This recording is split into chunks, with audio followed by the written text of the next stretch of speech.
House in Baltimore and being out for playoff baseball around these here parts all week long for the wild cards into the American League and National League Division Series, and then the championships coming later in the World Series, which will finish sometime around Thanksgiving if we're lucky.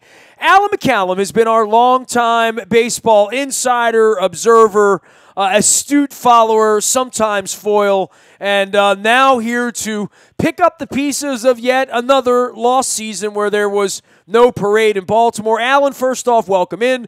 Happy fall to you. Happy baseball bunting. I know you'll be watching a lot of baseball this week, right? Yeah, no doubt. I mean, it's starting to feel the cool in the air, and it's just right for October baseball in the playoffs. Unfortunately, we will not see black and orange of the American League kind, or any kind, actually, this year. But, yeah, there should be some good baseball ahead. Oh, meanwhile, the Washington Nationals will be playing. By the way, I'm wearing my Dodger cap because the Dodgers were nice to me on my 30-30 tour now 2.5 years ago since I did the 30-30 tour. Kind of crazy, right? These years just go by and the seasons change and we save lives and we move on. And lo and behold, the Orioles finish in last place, Alan, right? So I know on Masson they'll call it fifth place, but it was last place. Does that make any difference at all as to how you view this? And I know Luke and I talked a little earlier this week that if the message is you were in last place, the message is you were in last place, they feel very, very far away from a championship right now as a franchise. Yeah, well, you asked me, I guess, right at the end of August if I thought they were going to collapse, and I said I didn't think they would, and how wrong I was. It was an epic collapse, quite frankly. If they had finished third and were a couple games over 500, I would say it matters because you want to finish. I think it's important for this team to try and to be above 500. I think it's important for psyche of both the organization, the team players, and the fans. But if you're going to finish the way they did, frankly, it's better that they finished last. As painful as that is to say, because it means you get a better draft spot, which they desperately need, and they need to choose well. Look, this is a club that a month ago was deceiving people into believing they were a contender, and we talked about that a lot. I didn't. By the time we got to the All-Star break, it was abundantly clear to me. Look, if you told me, we talked about this before the season started, it was absolutely conceivable to say this team had a chance to contend. You look at the American League, the only 5 teams over 500 in the American League are the 5 teams going to the playoffs. That is a remarkable statistic, and it says a lot about the league. So, of course, the Orioles had a chance to contend. A lot of things went wrong, some of them clearly known and clearly visible. You would have known J.J. Hardy or, injury, that kind of thing. You could have predicted that for him, right? You could have predicted J.J. Hardy. You could have predicted that Wade Miley and Ubaldo Jimenez were going to be, I will kindly say, inconsistent. You could have known that Chris Davis and Mark Trumbo were going to that Mark Trumbo was going to return to the player that he has been, and that Chris Davis was going to continue on a strikeout rate as he gets older. What you might not have known that Chris Tillman was going to be hurt in October, but when they got the information that he was hurt in December and did nothing, that was something that is known. That was going to be a problem. What you wouldn't have foreseen was that Manny Machado was going to be hitting 215 into mid to late June. What couldn't have been foreseen was that Zach Britton and Darren O'Day were going to be on the DL for a significant portion of the season. Zach Britton was never quite right. O'Day took him sort of half the season to get going, either to get healthy or to be right, and then by the end he was Darren O'Day again. What you could have foreseen was that of the 10 or 15 guys that Duquette found from sort of the 4A package, that most of them were going to be bad, and you might find a couple that look like they have some promise. I mean, that's sort of the way that works. I mean, there were a lot of things that were known, but for this team to contend, everything had to go perfectly. Is that possible? Not necessarily, but we've seen stranger things.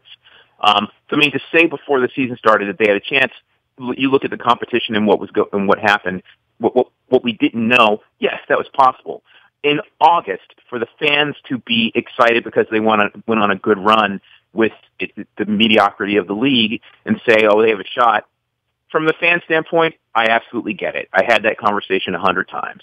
What I don't understand, and we'll never understand, we talked about this before, is that at the All-Star break and at the trade deadline, when you have to make big decisions about the future of your organization, and as whether it's Dan Duquette or the other people in that position within the Orioles organization, to be able to look themselves either in the mirror or in one another's eyes and say, we can make a run at this to get to October and go deep, and not trade away guys that might be able to bring us some pieces for our future, is absolutely unacceptable. It's just unacceptable. Because the math of that situation was already there. The incredibly high ERA of the starting rotation, the injuries that they'd had in the bullpen, and the odds of their being able to preserve health and longevity, given the few innings that the rotation was eating. Trumbo and Davis in the lineup every day. Those kinds of things just tell you what you need to know. And they needed to make some big decisions. And I'll say this to you, Nestor. I said it to you before the season started. I said it to you when they were trying to sign Mark Trumbo. I thought signing Mark Trumbo was the wrong thing. I thought they needed to let him go, give Trey Mancini a shot, which ended up being Hyun-Soo Kim's spot.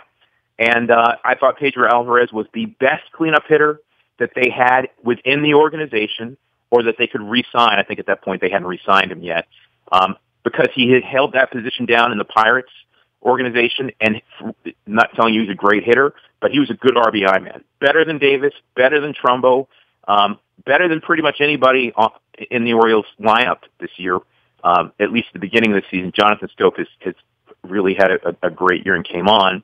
But Pedro Alvarez had been the one that done that.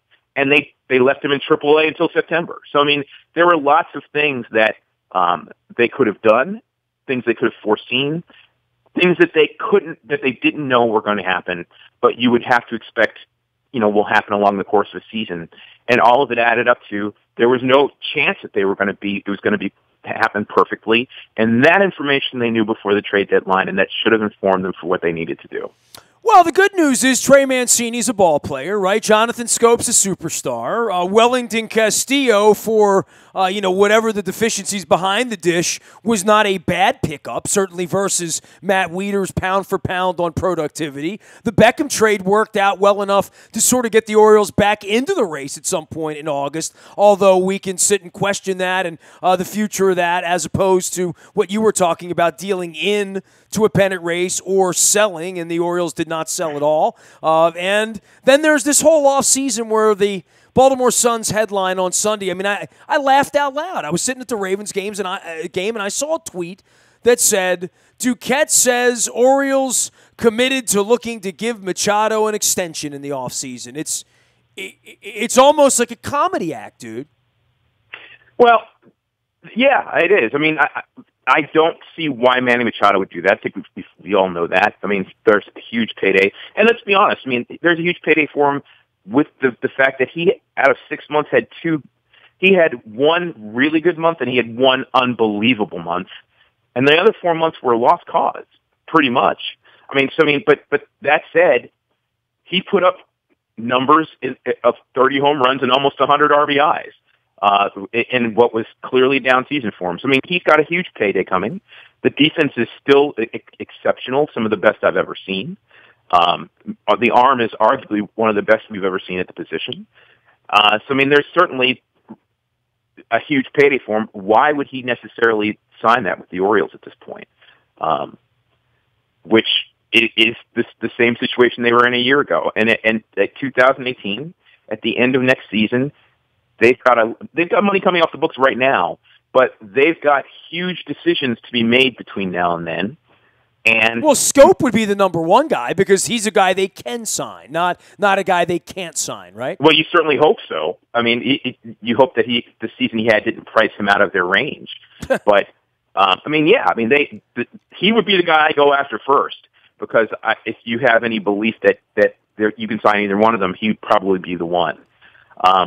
By the way, I have to laugh out loud at you when you say price out of their range, that is a laughable statement unto itself because they have enough money to sign anybody they want to sign. It's just out of the range of their profit center is more like it. Well, all right. There was a point where they were a small market team that did not have money. That is not the case any longer. Well, that's fair, but the reality is there's something to be said for money you can spend and money you should spend. And here's a great example. They had the money to sign Chris Davis. They shouldn't have spent it for him. Ubaldo Jimenez. I mean, you look back now. I mean, both Irvin Santana and Ubaldo Jimenez were out there at the same time, and he went after both. But he went after Ubaldo first. Think about what this organization, how different the last few years might have been. Well, how about if they would have given the money to Nelson Cruz instead? Right, and again, I say that understanding that Irvin Santana was suspended for PEDs at the beginning of that contract. But you look at the numbers after, he wasn't the best pitcher in the league, but he certainly wasn't the embarrassment that Ubaldo Jimenez had over the last 4 years. And I take nothing away from him. I know he's a good guy. I'm sure. Hey, by the way, how many games did Jimenez win over the years? Because remember the day he signed, right? It was $48 million. 12 a year for 4 years, right? My tweet that day was he would not win 48 games in Baltimore over the 4 seasons. So in 4 seasons with the Orioles, let's do the math on this. He won 6 and 12 is 18, and 8 is 26. He won 32 games. He won 32 games. Yes. It was not a good contract for the Orioles. I don't think that anybody would debate that. He started 104 games as an Oriole. 104 starts. Ubaldo was responsible for at least 2 or 3 gray hairs on my head. Let's put it that way. Look, they made mistakes. Every organization has, and I don't begrudge that. But again, in the situation they're in right now. And you say they feel like they're a long way away, but that's with Scope and Machado and Mancini and some hope in Chance Cisco, at least offensively. I think the jury's still out on him in terms of his defensive prowess behind the plate. You look at Austin Hayes, Cedric Mullins. I mean, there are players with talent that are not too far away in terms of offense for the Orioles. So, I mean, I've said this to you for a while. I don't think that they're completely barren, although they need to make room for some of those guys, and that's going to require moving some contracts that might be hard to move. But the pitching is a totally different story. And, you know, I heard a lot about Dylan Bundy and people saying that he showed himself to be an elite pitcher, and I debate that. He's a good pitcher. He has a chance to have a bright future, but you show me a pitcher that can't take the ball every 5th day, and I tell you that's a guy that there isn't a lot of use. I don't have a lot of use for. So, I mean, that's the obstacle he has to overcome. He needs to be able to take the ball every 5th day and be at least representative of what we've seen from him. Let's say 4 out of every 5 starts. But, Alan, here's where we get like off the rails with this in the offseason, because he's not going to grab the ball again until March 28th at the earliest, right, in a game that matters. Right. Final stats this year, 13-9, 28 starts, 169 2/3, 152 hits, 4.24 ERA, 152 strikeouts in 169 innings, and 26 bombs, by the way, in 170 innings, too. Thought for you, will he be better than that next year? And then the thing that I know for sure, in every fan's mind, his ERA will go from 4.24 this month to about 4.10 in November. And in January, it'll be 3.9. And by April, everyone's going to have him pegged in at a 3.5, 3.6 next year. He's going to win 17 next year. He's going to make all 34 starts next year. You know, you're just going to start to project along this kid where this is where he is right now. Where he is right now is 13-9, 28 starts, 170 innings, and an ERA of 4.25. And if you think that's going to get better, that's nice, but you better not count on it.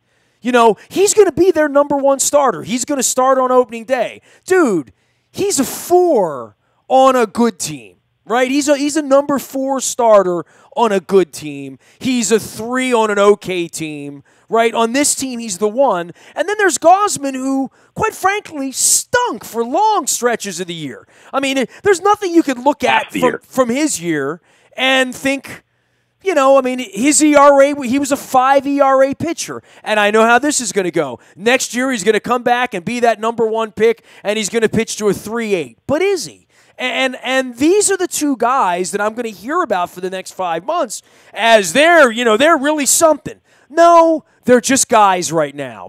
We hope they're something. They're well thought of around here, but they just ended a season where they really went out there and they really took the ball every 5th day, and these really were the results. So I'm not going to play that, a Willy Wonka game where everything's just going to be perfect, in April, and these guys are all just going to get better. They might not. But I can't play that game that 2/5 of their rotation's in really good shape, because it's not in really good shape. These guys are both of those guys are teetering to some degree, to the point where I can't look at either one of them and guarantee that I'm going to get what I got this year out of them.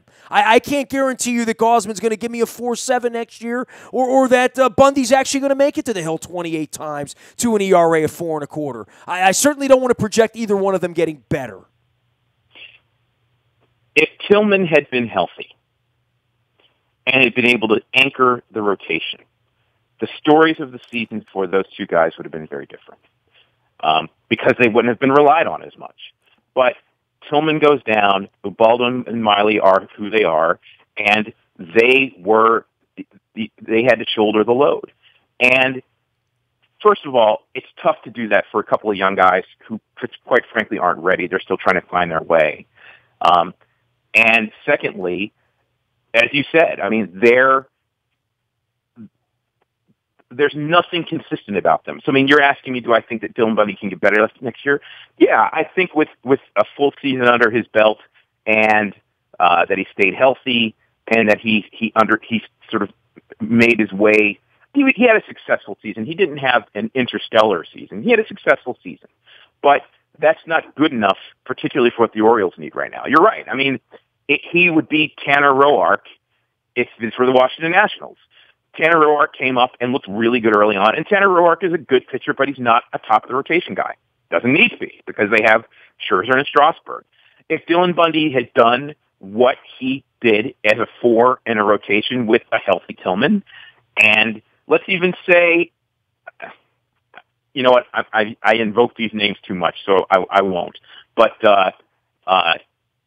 if with a couple other guys who were, 4 ERA, 180 innings, 13 to 15 win guys anchoring the number 2, number 3 spot, then what you got out of Gausman and Bundy, frankly, would have been fine. And Lord knows, with the competition they were facing in the league, they would be in the wild card, at least right now. You know what's hilarious, though, is that these Masson lackeys have been out here talking about Tillman coming back next year, and, if they could get Wade Miley on the cheap, bring him back. If you can get Wade Miley on the cheap, you'll bring him back, and he'll pitch to a 6 ERA again. Wade Miley's awful. I don't. If that's the bar, seriously, if that's the bar, just become the Cleveland Browns. You know what I mean? If that's what you're going to call a number 5 starter, a guy who went 8-15, who gave up 180 hits in 150 innings and threw to a 6 ERA. If that's what you're going to call your 5th starter next year, I'm going to call you a last place team, because that's what you are.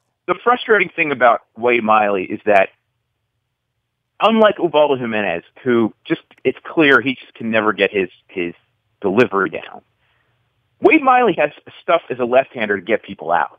He's afraid. I mean, he's afraid to throw the ball over the plate. It's not that he can't. I mean, he does it, and then he starts to nibble. It's like he's afraid to throw the pitch to get the guy out, and he always works himself into situations where hitters count, and he either walks them or gives up the big hit. I mean, that's what's frustrating about Wade Miley. Maybe he could go somewhere else and figure it out, but at Camden Yards in the American League East, he should not be figuring it out. The Red Sox knew that, and they traded him away. And then less than a year after they traded him away to Seattle, Daddy went and got him and said he's the guy that's going to help us, go deep into the postseason and for years to come, which was I don't know. Look, yeah, they need to cut ties with Miley and Ubaldo. I can listen to the idea of, well, Tillman did a lot for us. We'll give him a pillow contract and bring him to spring training and see what he can do. But to say, he's going to come back and be healthy and be our number one, he said he was healthy all year. So I mean, if that was what you get from a healthy season from Tillman at this point, then you need to move on. But and then the other part, Duquette talked about yesterday about looking for answers internally. And he mentioned Castro and he mentioned Gabriel Yanoa. Look, maybe those guys will be it. But they need to be in AAA figuring it out, or maybe in the bullpen with Castro. And they need to go out and find legitimate major league starters. And I'll say to you again, I don't believe that signing guys like David Price or Justin Verlander, guys who have a lot of mileage on their arms, who want 7 to 8 year contracts and command $20 million. I don't believe that's necessarily the right way either, because organizations get hamstrung with those contracts, much like the Orioles with Chris Davis right now.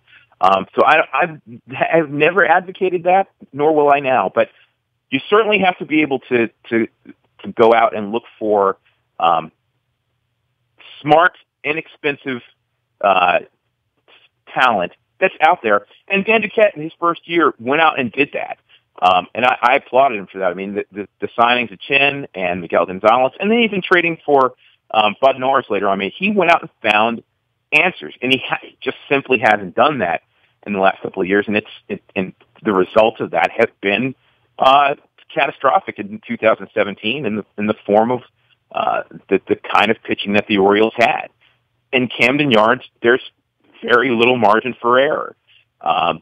You walk 15 guys, you're going to give up 10 runs. I mean, that's at Camden Yards. It's just not easy. That's easy to keep the ball in the ballpark. It's a hitter's ballpark. So I mean, he's got to figure out a way to do that.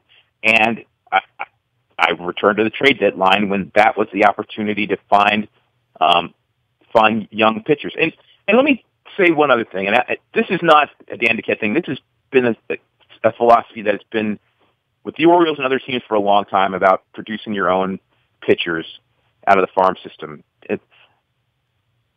The lowest percentage of players developed successfully for the major league level is pitching, starting pitching anyway. To be an organization that is about trying to draft your own pitchers, well, you either have to spend a tremendous amount of money on your scouting system, which the Orioles don't do, or just get it right all the time, and nobody does that. There are certainly some organizations that are better. I absolutely believe that a change in philosophy is necessary, where you draft hitters. You draft as many hitters as you can. Certainly, you want them to be good defensive players as well, and become known within the industry as an organization that produces great hitters. And then you know what? Then you can consistently bring players through your farm system. You don't have to sign players for big contract money. You can let them go and bring guys in, and you can trade away offensive players, young offensive players, for pitching, whether it be major league level pitching or pitching that is just about ready. I believe that is the ideal way, at least for the Orioles in the way they spend money, to go about this, to spend as much time and as many draft picks on pitching that is not going to come to fruition. And Kevin Gausman is a great example of that. I mean, they drafted him. They completely mismanaged his apprenticeship to the major leagues. So, I mean, I will never know whether that plays a part in how he's struggled the last couple of seasons, at least in the first half, or not. I have no idea. But, when you're trying to rush pitching to the big league level because you don't have enough, that's going to affect what the couple of guys that you do have.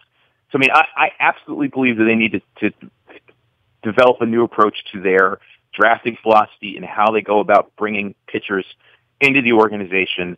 And I certainly think that drafting offensive players is a higher percentage play, and you can do more in terms of moving those pieces around the board, whether it's for your organization or moving them to another team. Alan, my time is short. Real quickly, pick a team that's going to win the World Series here. Who's your dollar on right now? Well, I mean, the Cleveland Indians, the way they played the last month and a half, I mean, it's hard to bet against them. You certainly wonder whether or not, they peaked too soon. But, I mean, this is a club that got as close to winning a World Series as any team ever did in Game 7 and couldn't quite pull it off. And the biggest advantage for them, and probably that's the one that's going to hurt the Cubs, is that, and I've said this for a long time, absolutely believe it, when you go that deep into the postseason, it's hard for your pitching staff to recover next year. I think we saw that with the Cubs. It took them a long time to get going, and I'm not sure their pitchers ever completely recovered from that. It's usually another year before you get that. And with the Indians, most of their starters weren't even in the postseason, which is another amazing example of what they did last year. So to have those pitchers still fairly fresh and having not gone deep into the postseason last year, it really speaks well for their chances. So, I mean, I'd certainly give the Indians the best run. The Diamondbacks in the National League had a spectacular second half as well. So if they can get past the wild card game, even against the Dodgers, even against the Nationals, I mean, they are a club that seems to have the pieces to get it done. So I would definitely put my money hardest on the Indians, and we'll see what happens through the wild card game. I'll talk to you again after that happens. But if not the Diamondbacks, I guess you'd probably look at a team like the Dodgers and say they have the pieces they need to get it done. Good baseball ahead and plenty of drama here in the offseason. He is Alan McCallum, Alan at WNST.net, and, of course, the band on hiatus right now. We'll keep you up to date on all things there. You can find anything you miss in the Buy a Toyota Audio Vault 24 hours a day. We're going to talk a lot of baseball, certainly a lot of football, the knee, the Oakland Raiders, all of that on the agenda, including the Terps going to Ohio State this weekend. I am Nestor. We are WNST.net, AM 1570, and WNST Towson, Baltimore, and we never stop talking Baltimore sports.